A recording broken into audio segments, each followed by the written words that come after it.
Here we go. Do we open up with the bets? Huh? Last week we said it. We said it. The lock of the card was Renat Fakardinov. And hey, listen, take this edit. Take this edit, for instance. And that's it. And we had Johnny Walker in Shanghai. We had Hamzat, Hernandez, Tatsuru Taira, Rainier DeRitter, Max Holloway. So now you know. Now you know. And this week we have Gene Silva on the money line. Okay, that's your main event pick. Now, if you want the bet, we'll give you one. We'll give you one again like we did last week. We had Renat Fakardinov and we had Benoit Saint Denis. Isn't that incredible? Isn't that incredible? So this week we're giving you Claudio Puelles, right? Anything else, you got to visit us at proschmobets.com, and we're going right into these predictions. All right, we're going right into these predictions. We're going to open up with Rodrigo Cezinado and Daniel Donochenko. We know Daniel is a wide favorite. We have a particular side here we like in Daniel, who we believe is well-rounded. He's got the grappling, the wrestling, he's got the striking, whereas Rodrigo Cezinado is purely seeking an advantage to score points on the feet or knock you out. I think Daniel Donochenko is going to get this one in the bag. We had a grappler, wrestler, just as a huge underdog cash, right? These are the tough finales, guys, and then we had Road to UFC. There was a favorite that cashed on that. So, yeah, that's what we got right now, and we're gonna move on. We're gonna keep moving on. All right. If you want this, if you want these predictions with a more technical analysis, you have to send us a DM. We'll send you the write-up, or visit us at proschmobets.com. All right, Alice Pereira, Montserrat Rendon. I really like Alice Pereira. I know she's young. I understand you guys are going to argue about the Contender Series chick. Alice is big. She's big. She's too big. I know she's young. She's only 19. She will break in as the youngest, okay? Montserrat Rendon, 36 years old. She holds her own, hasn't been finished. We understand. She can defend herself with a takedown or so. Alice Pereira striking is going to be too overwhelming for Montserrat Rendon. I don't think she's a good underdog to even pursue. We have two favorites there already cashing. Alessandro versus Alden Correa. A lot could be said here. I know Correa is young. He's 27. Alessandro Costa should be in his prime. But there are questions about a short notice announcement for this fight. There's also that of camps that haven't been stretched enough, and also the Alessandro Costa coming off of injury. So these aren't things that are favorable, especially to wide odds. So if Alessandro Costa wants to get this done, he's going to have to wrestle. This has to go over in the rounds. So that's what my bet would be to avoid either side. Is there a potential upset? I mean, there could be. Is there a probability? I don't know, because then you have a fight like this. Zachary Reese versus Cedric Dumas, right? We know that Cedric Dumas has offensive wrestling. We know that. Zachary Reese has fought in this weight class. He's done a great job. He is much better a fighter than Reese McKee. But I do believe that this guy, Pat is, what's his name? This guy, Pat, what's this guy's name? Holy cow.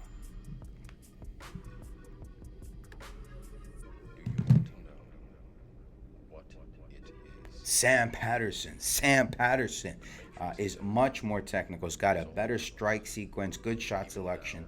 And, you know, Zachary Reese doesn't have that much MMA experience. So here, this is anybody's game. With odds this wide, I would take Cedric on the spread at plus 3.5. Now, I do know he has money troubles, and who knows if he has a whole $100,000, you know, with a friend or so betting against himself.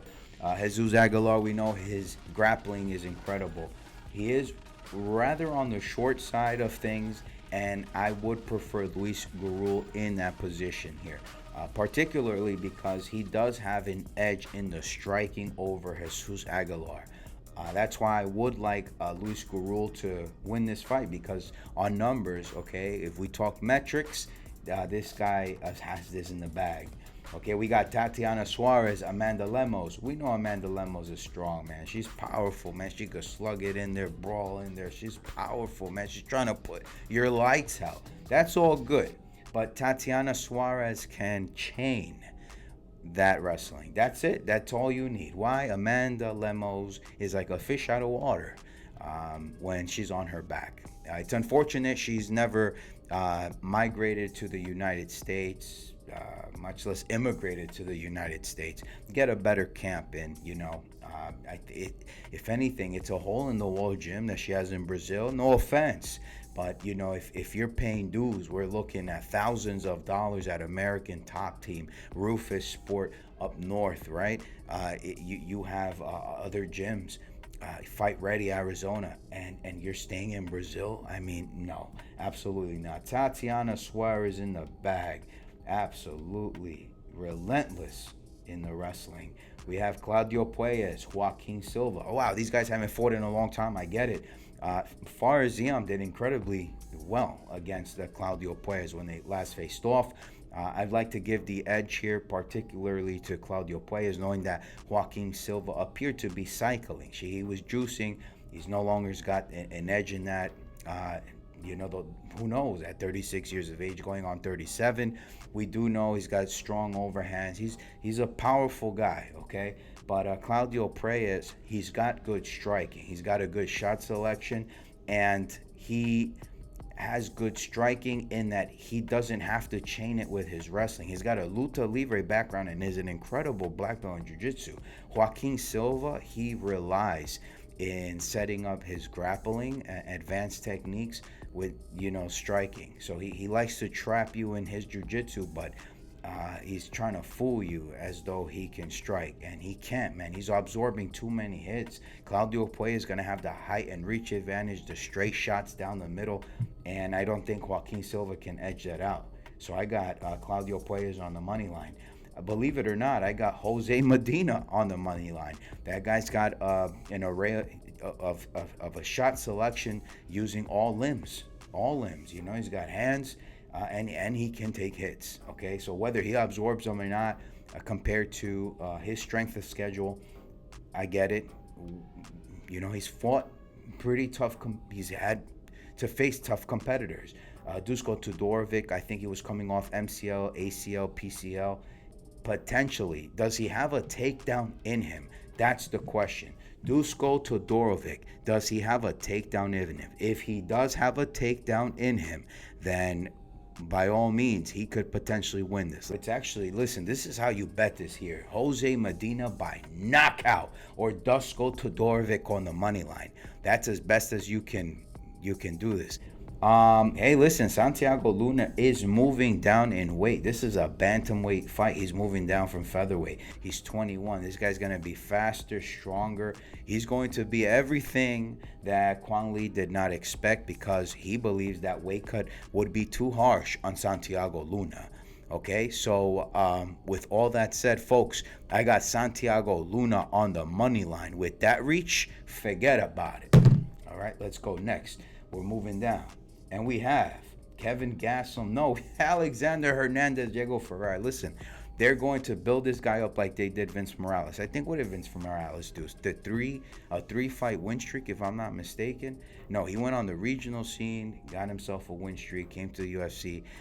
Listen, Alexander Hernandez is having the time of his life here. It's a streak that will end when he faces a very competitive fight.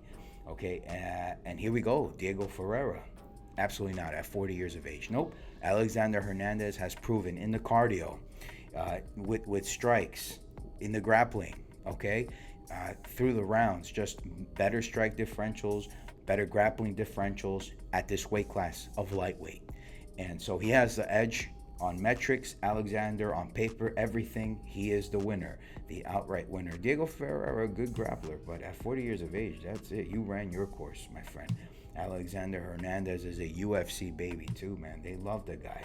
And then we have Kevin Gastelum, Dustin Stoltzfus. Kevin Gastelum, he went this whole camp with, what's this fella's name, man? You might as well call the guy an Olympic wrestler. Might as well. He's always hanging out with Craig Jones International. And yeah, that's how I think this goes. Dustin Stolfus is getting knocked out. Kevin Gastelum is winning this fight. So Kevin Gastelum on the money line. And I'm confident because Stolfus only has a whole 1 round. If you want, you could get Stolfus by submission round 1. That's it. That's all you could bet there. Or Kevin Gastelum on the money line. Jared Gordon, I'm going with Rafa Garcia. I get it. Rafa went through what? Elbow surgery, Tommy John surgery. What the hell? This guy's been through a series of rehabilitation issues through the last 300 days, but he looked all right his last outing. Jared Gordon, though, I don't want to take anything away from him, but Rafa can hit you, man. He hits hard, and he's got good takedown defense, and he's going to want to keep it standing. I think he's going to want to slug this out. I would say fight not to go the distance. That's how you bet this. I like Rafa on the money line here. Come on, Jared Gordon is nearly 38 years old, man. What is that? Tony Ferguson age.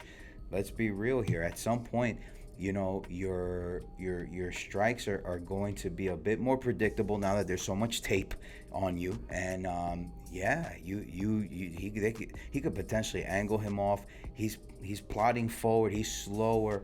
Yeah, no, it's absolutely Rafa Garcia on the money line there.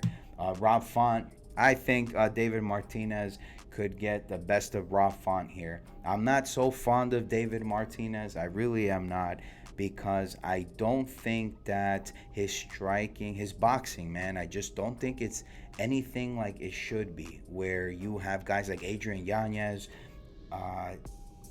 who are just much more clever. Like, they just set up their shots to finish you, right? With the uppercut, the overhands, if they want to put you out. You know, I don't know if I've seen David just strike with those legs, man, and I know he draws that from his sister. It's good. I like it. David is definitely winning this fight. There's no way Rob Font wins this fight. I can't see that. And I really want you guys to get the bet. So get on proschmobets.com, click on picks, and get yourself the bets, all right? But David Martinez, you know what? I'm just going to tell you now, is one of our biggest bets, okay? And yeah, I didn't want to give too much away. If you want the write-up, you want a technical analysis, visit us at proschmobets.com. Listen, Diego Lopes, we said Gene Silva's got this in the bag. It is what it is. Diego Lopes is too big for the featherweight division, but he's not strong enough for the lightweight division, okay? To be strong at the lightweight division, you must be durable. You must be fast. You must be technical. And you must be able to, you know, either have offensive wrestling or defensive grappling, but you better figure that out. And as competitive as the lightweight division is, the guy had to bully his way, make up for, you know, what he would have been short on at lightweight with the featherweights. All right, and that's it, man. I'd like to see Gene Silva get a hold of Arnold Allen, you know, make something happen. I don't know if they'll give him, you know, a title shot with Volk. I don't know where we're jumping here from number 10 to number 3. You know, this is crazy. I don't know what's going to happen, but one thing guaranteed, Gene Silva, he's winning this fight. And you know what? Visit us on the YouTube channel. I'm going to make a video right now with a technical skill for skill on the strengths, okay? We'll talk about Diego Lopes' jabs, his strike sequences, his combinations. We'll go, okay? And how he finishes. He's got pop at the end of his shots. And then we'll go on Gene Silva. All right? So you heard it here first. UFC Noche. Let's go Crawford. He's going to defeat Canelo. proschmobets.com.